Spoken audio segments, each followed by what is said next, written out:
पीसी दियो भांग के गोला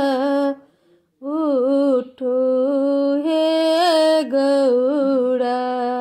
पीसी दियो भांग के गोला उठो हे गौड़ा सिलोट न लड़ही हमरा जलबो न भोरल हमरा कोना पीसब भांग के गोला शिव शंकर भोला सिलट लोड़ही घरे हमरा जल भरी आनी देबा तब पीसू भांग के गोला उठो हे गौड़ा सास नहीं ननदी हमरा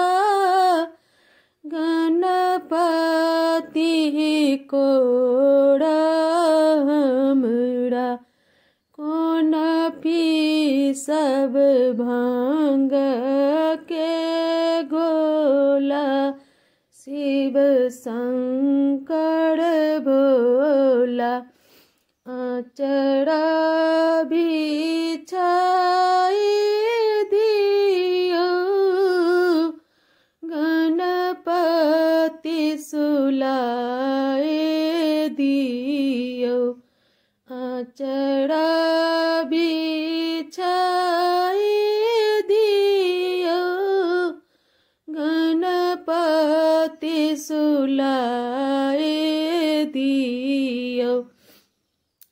तब पीसू भांग के गोला उठो